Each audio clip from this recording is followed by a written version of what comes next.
Hi, my name is Uldis Balawidis, and I'm the president of the Western Institute for Endangered Language Documentation. And I'd like to welcome everyone to this year's workshop on fragmented languages. It's the second one we're organizing. And it's being organized by our institute, the Western Institute for Endangered Language Documentation, and also James Cook University's Language and Culture Research Center. And without further ado, I will give you my presentation. So let me just share my screen.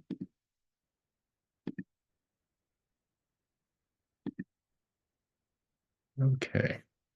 Let's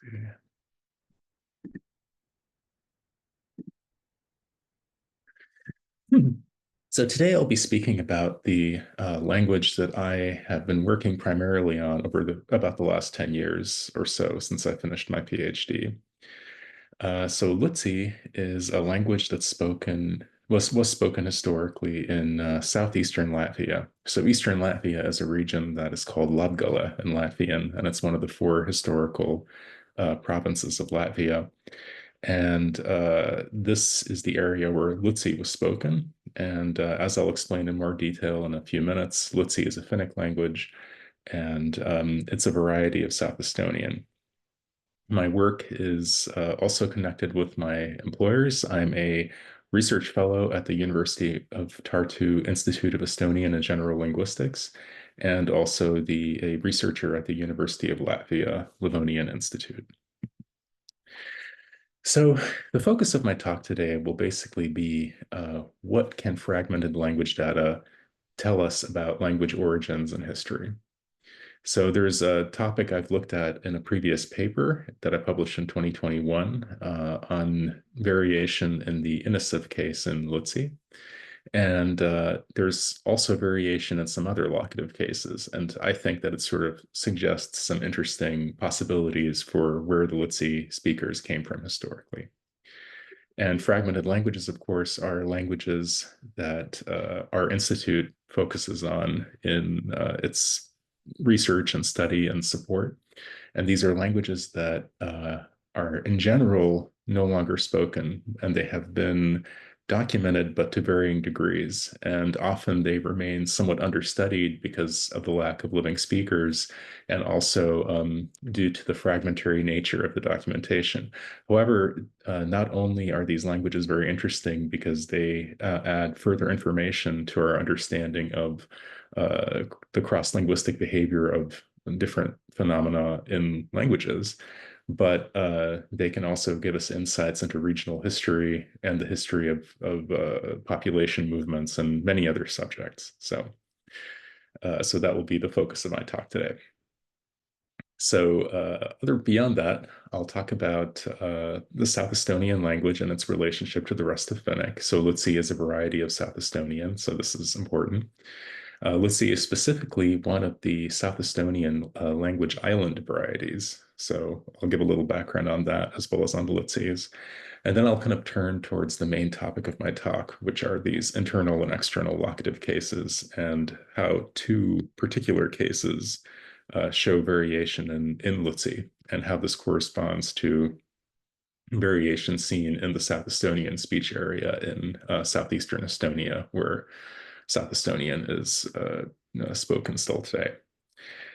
And then I'll give a few conclusions and a little bit of analysis. But today's presentation is mostly kind of a pilot study in many ways. So first of all, for those who aren't familiar with the Finnic languages, here's a map showing their distribution in Northern Europe. And Lutsi is perhaps one of perhaps even the furthest south spoken Finnic language. So if you look at Latvia, you can see a few little splotches of green. And so those are kind of in southeastern Latvia. That is where Lutsi is spoken. And then the relationship of South Estonian to the rest of Finnic is shown in the diagram on the right. So South Estonian was actually the first variety of, well, the first language to differentiate itself from Proto-Finnic as a separate language. And Livonian was the second language to do this. And both of these, well, Livonian is indigenous to Latvia, but South Estonian is indigenous to sort of this southeastern part of Estonia and perhaps also adjacent regions of Latvia in what would be northeast Latvia. And here you can kind of see what this looked like. So this series of arrows marked A. The first upward pointing arrow from A is would be the differentiation of South Estonian speakers. And the arrow next to it would be the differentiation of Livonian speakers from Proto-Finnic. The B arrow shows basically the Northern Finnic languages. So the South Estonian language islands. So these are traditionally seen as three different communities. Two of them are in Latvia, and one of them is in Russia. So the question often is, are these communities indigenous to where they are, or are these immigrant communities from long ago? And to some extent, the jury is still out for certainly one of these, which is Leebu, which is spoken in northeastern Estonia. More recent studies suggest that Leebu may in fact be indigenous to that part of Latvia, that its speakers have, well, the ancestors of its speakers have always lived there. But Lutsi and Krasna most likely derive in large part from different immigrant communities that came to those regions over the last centuries for various reasons. And for Lutsi, I'll kind of mention some of those reasons in a minute. So, and here you can see the relationships of the different South Estonian language varieties to each other.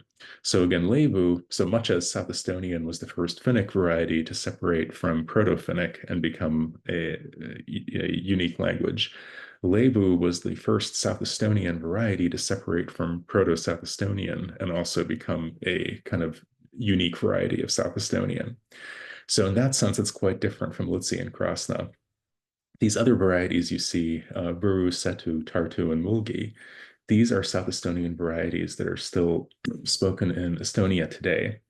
And as you can see, Lutsi and Krasna, which are these South Estonian language island varieties spoken in Latvia and a neighboring part of Russia, are quite close to Buru and Setu, which are spoken in southeastern Estonia today.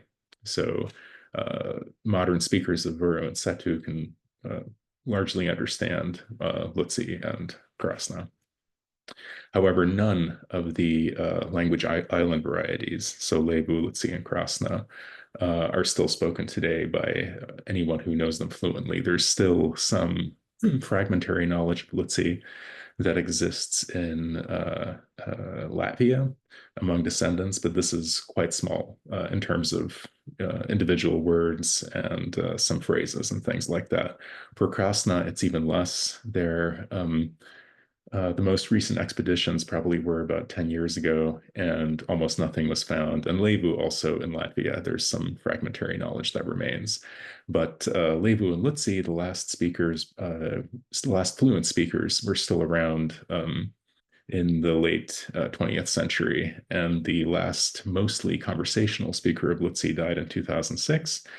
And the last kind of especially proficient partial speaker who I still met during the course of my research died in 2014. So what do we know about Lutsi origins? So when I first started my work on Lutsi in 2012, basically, this was a question that I thought might already have an answer, but it's been interesting to find that it really doesn't. So the Lutsis are mentioned relatively late for the first time. So they're first mentioned in the mid-19th century, and basically this is just some comments in other works that are not linguistic that in the area of Ludza, which is a city in southeastern Latvia, there were large groups of Estonians living there. And in the 1870s, a researcher named Michael Veske managed to document a little bit of Lutsi from some laborers who were from that region but working in Estonia. And the Lutsis also derived their name from Ludza, which Lutsi is just basically Estonian for Lutza. Um, so the Lutsis themselves tell different kinds of stories about their origins. One of them is that they were war refugees. So this is often associated with the Great Northern War. So that's about 300 years ago. There also were stories that they were brought in by local manor lords. And then in my own field work, I've also found possible evidence of 19th century arrivals. So people who had more recent memories of ancestors coming to that part of Latvia, copies of land deeds from that time, and basically things of that general sort. But linguistic variation within the Lutsi community, some of which we'll look at today, does also suggest to me, at least, that this community did not, its ancestors did not arrive in Latvia all at the same time, but were likely people who came at different times in different numbers from southeastern Estonia to southeastern Latvia. And so you still see some of this variation in the documented language from about the century and a little bit more than that when Lutsi was documented before it ceased to be spoken as a language of daily interaction. And while there is some tantalizing possible evidence and toponyms for more ancient Finnic presence in this part of Latvia, so far there's no archaeological evidence for ancient Finnic habitation there. However, at the same time, this has not been very extensively studied, so it may yet be found. And then I actually also have my own connection, and I sort of thought about whether to include this or not in the talk, but I think it's kind of interesting. So my grandfather's last name, Soikans, is a last name that is in some other works associated with the Lutsis, like it's often cited as being some especially common Lutsi last name. And my grandfather's family came from Ludza, the city at the center of the Lutsi area, or actually they came from nearby Ludza, but this same region as the Lutsis. But during the course of my work, I've never really found other Lutsi families that have this last name. And indeed, its source is probably the word for the bird jay in Russian, soika. Um, However, other Estonian, like other Lutsi families who are known to be Lutsi, they themselves often don't have last names that are terribly Estonian. So the fact that Soikans may not have an Estonian origin doesn't necessarily mean that my family doesn't have these roots. And there's a lot of interesting kind of circumstantial evidence suggesting that my family also comes from this population of South Estonian speakers. So our ancestral village is right by other Lutsi villages. My family intermarried with Lutsi people. So actually, in this photo, there's the wife of my grandfather's cousin, who here is a girl with the bonnet. She was from a Lutsi village and had a Lutsi last name. And in this photo, she's actually pictured with a very famous Estonian researcher of the Lutsis, who's the man kind of reclining on the left, Paula-Priit Voolaine. So he came to her home village to study the people there because they were Lutsis. And a closely related family to mine that has the last name Ulas, they, at least as far as I can tell, do have Lutsi ancestry. So in some interesting way, my family is also related to the Lutsis, and so am I. So all of this work has kind of this personal dimension for me. But anyway, returning to the topic at hand.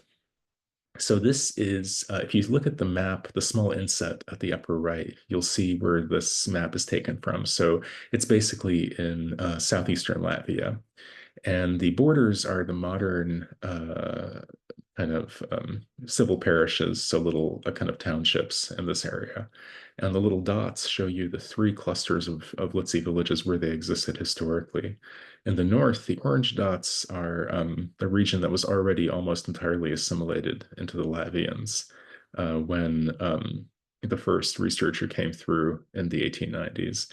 But the other two areas, the kind of purple dots, which I call the West group or the Pilda group. So you see Pilda is one of the parish names there. And the East group, which I call the Nirza group, which is the historical name of the parish in that region. they still spoke their language well into the 20th century, and the last speakers of Lutsi came from this Pilda area in the west. Although in the eastern region, there are still people who remember fragments of Lutsi today. So what unites the Lutsis is their shared South Estonian language, despite its variations.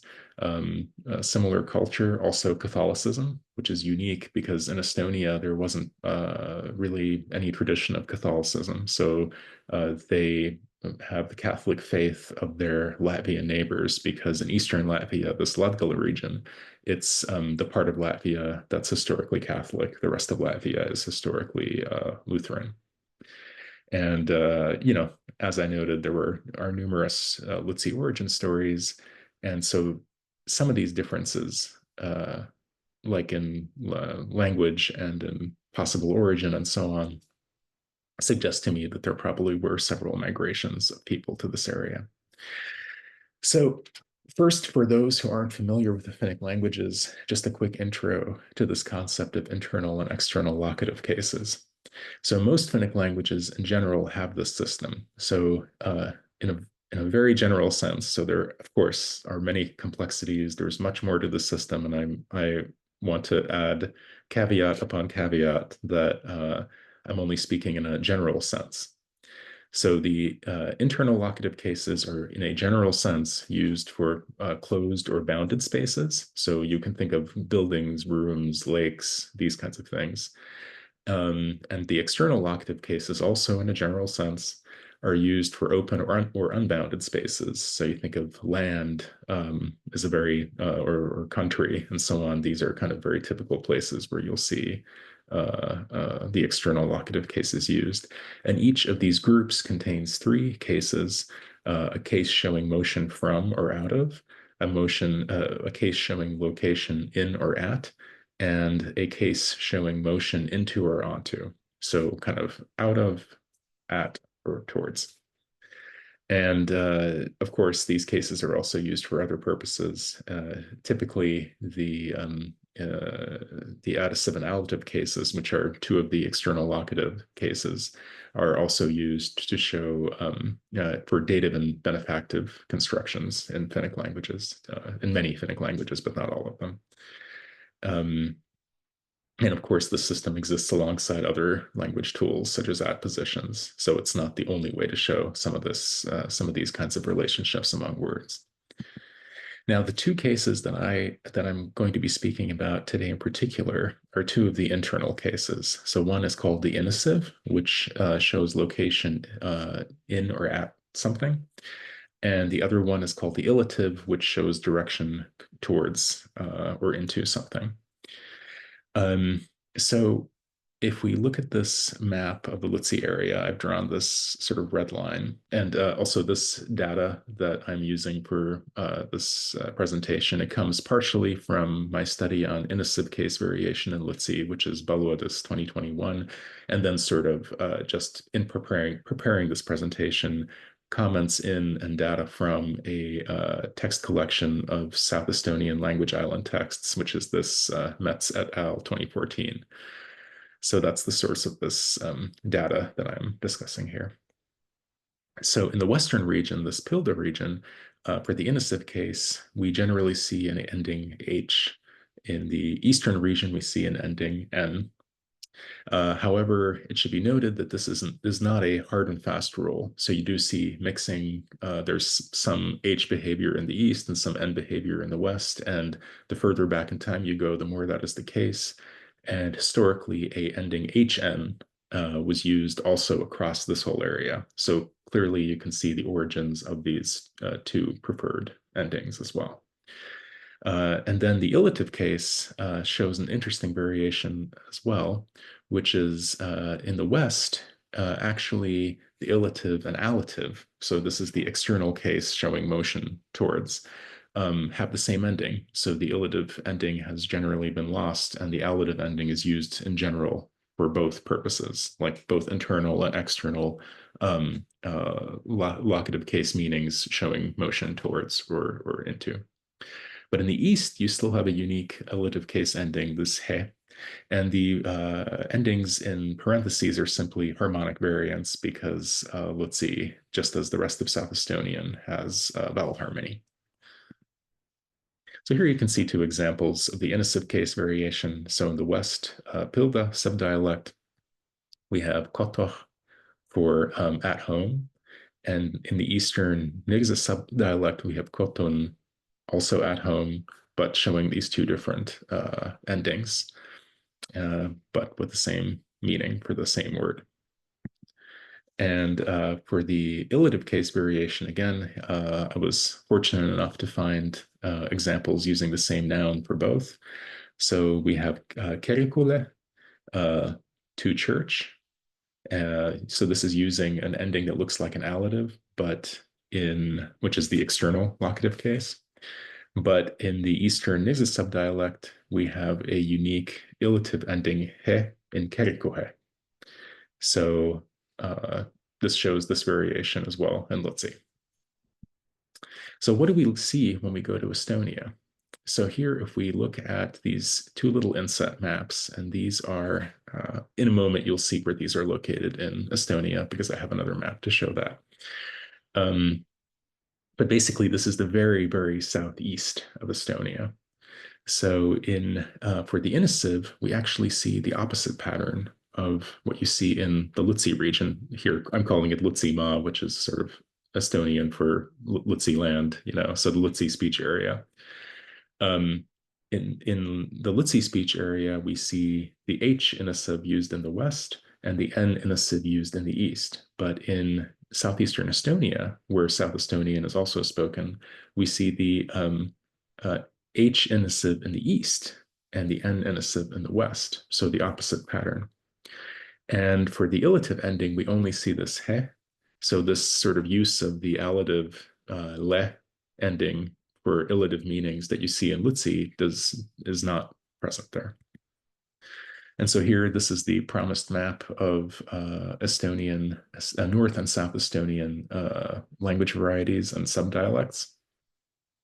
So here you can see where these two areas fit in. So they're in extreme southeastern Estonia, sort of in the Võru and Setu regions. And just as a general comment, literary, like standard Estonian, is based on North Estonian varieties. There is a historical literary South Estonian language also based off of the Tartu variety, but the modern South Estonian literary languages have been developed off of the different South Estonian subdialect varieties. So the one I think used most is the one based on Võru today, and Setu also has quite a lot of use, but Mulgi too has its own language variety, a standardized variety. So as I said, you see these different observations that the initive case pattern you see in the Lutsi speech area geographically is opposite to the one that you see in the South Estonian speech area in Estonia. And basically, this use of the allative case is a unique development to the Lutsi area. So more or less, that is the core of what I wanted to say. But I do have various kinds of a little bit of analysis and conclusions. So this workshop is mostly meant to showcase new ideas and also to kind of give us a chance to talk about things we're currently working on. So at this time, I'm part of a 5-year project at the University of Tartu to study typological change in the Finnic varieties of Estonia and Latvia and neighboring regions in Russia, and also typological change in their non-Finnic contact languages. So for me, this pattern of case use in Lutsi is very relevant to this work. But in any case, specifically for what I showed here, and analyzing these kinds of variations in a fragmented language like Lutsi, so these kinds of case variations, we can compare them to processes going on or patterns in southeastern Estonia, and it can give us some insight into where perhaps the different Lutsi speaking groups came from. So, since we don't have a kind of a firm history of those origins, then this is actually quite a lot. It can kind of point the way to where we might look for more support to explain how different Lutsi speaking groups originated and where they came from in Estonia originally. Uh, and mostly these first conclusions I've already mentioned. So this innocent case variation may show different parts of Estonia where the Lutsis came from, and the fact that there would be different migrations leading to such variation is consistent with the existence of different migration stories. The origin of this variation, the illative case, where sometimes the allative le ending is used in Lutsi for illative meanings, is an open question. However, I do have some thoughts, and these are also have been discussed by others as well. So, one is the observation that elsewhere in Latvia, we see a uh, a similar kind of preference. So in Livonian, which is indigenous to northwestern Latvia and historically a much broader area, also of kind of north central Latvia. But in modern Livonian, you see internal locative cases generally being preferred. And that is sort of the opposite pattern of this Western Lutsi variety, where the external locative case forms are preferred. But in Livonian, we see external locatives only used in certain adverbs, like certain frozen forms, some place names, and with specifically with the noun mo, which means land or earth, and in a few other places. But extensively, the generally the internal locative case is used, and this is sometimes attributed to Latvian influence because Latvian has only one locative case, and its meanings are generally ones showing location in or at or motion towards something. So, in a sense, it encompasses both some parts of these internal and external locative case meanings that we see in a larger scale in Livonian and South Estonian. So, it may be that in this Western Pilda Lutsi variety, that the preference and the generalized use of the external locative case for this particular case form may also possibly come from Latvian influence, but this is just conjecture. And again, because it shows a different pattern in this Western and Eastern variety of Lutsi, it again may show that these communities came to Latvia these parts of the Lutsi community came to Latvia at different times. And just in general, that there is this variation, different kinds of contact environments, perhaps, who knows, just that there's differences within the Lutsi community that may show that the community isn't a source of a single migration. And so, of course, the next step for this work is to get more data and to look at this closer. And I think all of that will happen in the next years of my work. Okay. And then, well, of course, thank you for listening to my talk today. Ituma is thank you in Lutsi. And this picture I took in the northern part of the Lutsi area in a village called Tabulova, where there were still some Lutsi speakers in the late 19th century, but not afterwards. And these cranes that you see, like in this photo, are such a typical part of the Baltic landscape during kind of the middle months of the year. And so I just found this a very beautiful picture. In any case, thank you for listening to my talk, and I hope you enjoy this workshop on fragmented languages and that you also enjoy all the other talks that will be part of this workshop this year. Thank you.